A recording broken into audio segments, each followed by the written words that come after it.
Tinham 3 planos. O primeiro plano era num domingo, as forças especiais viriam de Goiânia, 100 pessoas das forças especiais, também é um exagero, mas viriam, me prenderiam e levariam para Goiânia. A segunda era no meio do caminho para Goiânia. Viralizou na internet um trecho de uma entrevista que o Alexandre de Moraes deu para a Globo num documentário sobre o dia 8 de janeiro. E eu não sei se foi a Globo que vazou ou se já foi liberado esse documentário, porque se foi ela que vazou, foi num momento bem oportuno, né? Para proteger aí a galera da Mind, a Choquei, alguns influenciadores que estão na Berlinda nessa semana. Mas vamos dar uma olhada no que o Xandão falou. Ele falou coisas graves. Meu nome é Ricardo Dias, seja bem-vindo ao canal.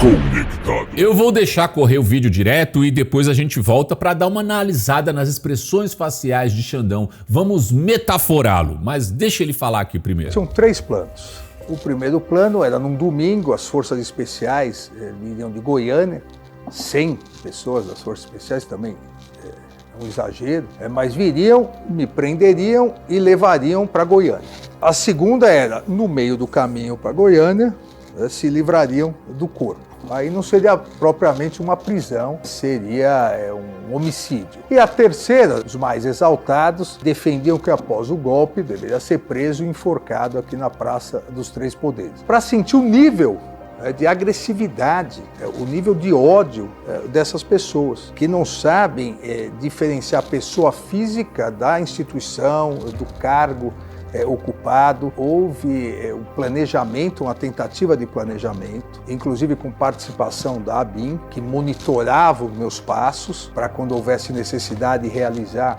essa prisão. Quando eu fiquei sabendo disso, na verdade, tirando um exagero ou outro, era algo que eu já esperava. Eu não poderia esperar de golpistas criminosos que não estivessem pretendendo algo nesse sentido. Mas também, como eu disse, eu mantive a tranquilidade. Eu tenho muito processo para fazer, para perder tempo com isso. Mas homicídio, isso aí é uma coisa muito grave, assim. O senhor não se abalou? Mas não ocorreu, então tá tudo bem. E o grande finale, né? Ele vira pra câmera e dá um sorrisão e ele mostra a todo momento que ele é inabalável. Ele é muito fodes. O que condiz muito com essa capa da Veja, né? O que ele está transmitindo aqui? Não parece o grande imperador aqui na sua cadeira vermelha, né? Ali totalmente ereto, um olhar másculo, exalando testosterona. Ui, que delícia! Não foi baderna, foi golpe. Eu não sei se realmente essa é a capa da Veja ou se foi aí os caras que fizeram. Mas se tivesse uma capa da Veja realmente, seria essa daí. Mas vamos dar uma olhada agora, vamos ver como é que foi a postura dele, sim, as expressões faciais. Vamos ver, que eu achei uns negócios aqui cabuloso, mas vamos lá. Tinham 3 planos. O primeiro plano era num domingo, as forças especiais viriam de Goiânia, 100 pessoas das forças especiais, também. Aí ele fecha o olho, né? Dá uma fechada de olho mais profunda, né? Quando ele fala 100 pessoas, tipo assim, será que ele não quer ver que ele tá falando isso? É um exagero, mas viriam, me prenderiam. E como pisca, quando vai contando a história? E levariam para Goiânia. Vamos lá, as forças especiais é o primeiro plano, iam prender ele e levar para Goiânia. A segunda era, no meio do caminho para Goiânia, se livrariam do corpo. Não, peraí, então é um plano só. Então não são 3 planos. Porra, excelentíssimo. Pelo amor de Deus, uma pessoa inteligente do bonde dos carecas. Tu tá falando, o plano é te pegar e te levar pra Goiânia. E aí depois o plano é te pegar e te desovar no meio do caminho pra Goiânia. Não, é um plano só então. Não faz sentido. Não faz sentido, mas vamos embora. Aí não seria propriamente uma prisão, seria um homicídio. E a terceira, os mais exaltados, defendiam que após o golpe deveria ser preso e enforcado aqui na Praça dos Três Poderes. E pisca, né? Mano, olha quanto pisca, mano, quando fala os bagulho, velho. Olha Praça isso. Dos Três Poderes. Ó. Não sei porque ele pode ser o padrão dele, tá? Mas nós já vimos que não é. Mas... Sentir o nível de agressividade, o nível de ódio dessas pessoas, que não sabem e fecha o olho, diferenciar a pessoa física da instituição. Não tem como, meu amigo, porque quem toma as atitudes é você, e quando você é juiz 24 horas por dia. Do cargo ocupado, houve um planejamento, uma tentativa de planejamento. Foi um planejamento ou uma tentativa de planejamento? É meio confuso isso, devia ter revisado, viu? Dá muito pano para manga. Uma tentativa de planejamento, inclusive com participação da ABIN, que monitorava os meus passos para quando houvesse necessidade de realizar essa prisão. Quando eu e pisca. Fiquei... Afe Maria, mano, nem a árvore de Natal pisca tanto assim por segundo. Então, quando eu fiquei sabendo disso, na verdade...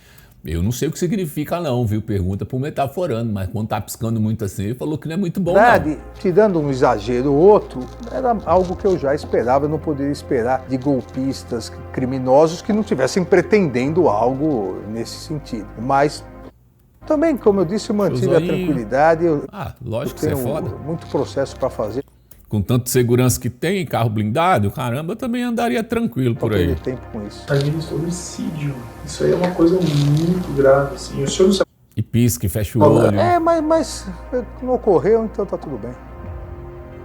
Esse final, pra mim, meu Deus. Mas eu acredito sim que ele tenha recebido várias e várias mensagens, sei lá, né, ameaçando ele. Isso aí qualquer um na internet recebe. Mas eu acho estranho essa entrevista, né? Os juízes em outros lugares, a população nem sabe quem é. No Brasil eles são popstar, um negócio bem esquisito.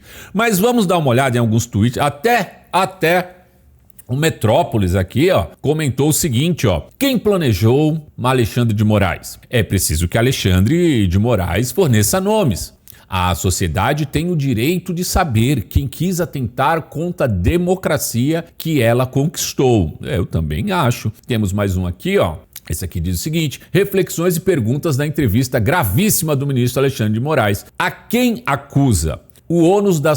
A quem acusa, o ônus das provas. Onde estão as provas?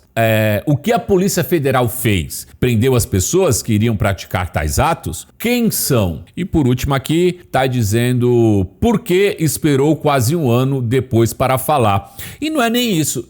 Se eles já sabiam disso tudo, eles esperaram, eles deixaram eles invadir, se movimentarem com ônibus, virem de vários lugares do Brasil para invadir Brasília. E eles sabiam que o Alexandre não estava lá, mas assim, esperaram isso tudo acontecer. É estranho, não é estranho? Eles deveriam agir, já que é uma inteligência, agir antes para que aquilo não acontecesse. Então isso reforça que parece que o negócio ali foi meio, vai lá, quebra lá que nós quebra isso mesmo. Temos mais um aqui, ó. Vamos lá. Alexandre de Moraes, ao que tudo indica, nunca vai apresentar as fontes das supostas ameaças que disse ao jornal O Globo que sofreu. Até porque ele não precisa. Ele detém o poder de dizer o que é verdade, o que é grave, etc. Se ele encontrou um plano sério, se ele encontrou um plano sério ou se baseou num áudio zoado de Zap, não importa. Na demo Gracinha BR é assim, o que vale é a narrativa de quem manda. E a esquerda já falou, né? Não precisa ser verdade, só criar uma narrativa, ficar repetindo ela que se torna uma verdade. E para finalizar, eu queria ler a postagem do Dallagnol, que tá bem completinha mesmo. Ele diz o seguinte: o ministro Alexandre de Moraes, em entrevista ao Globo, diz que havia ao menos 3 planos para prendê-lo e assassiná-lo no dia 8 de janeiro, apesar de ele estar em Paris neste dia. Mas não revela os nomes de quem teria feito esse plano, nem apresenta provas. Diante das revelações do ministro, vale fazer algumas perguntas que, infelizmente, não foram feitas. Quem planejou fazer o que queriam fazer com o ministro e quais são as provas desse plano?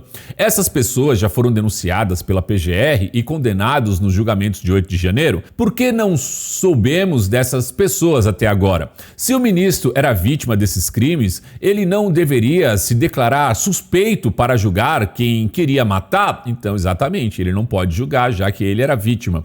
Essas novas informações não colocam o ministro sob suspeição para julgar todos os réus do dia 8 de janeiro, já que, segundo o entendimento do próprio STF, todos estavam ali em turba com um único objetivo, de dar um golpe.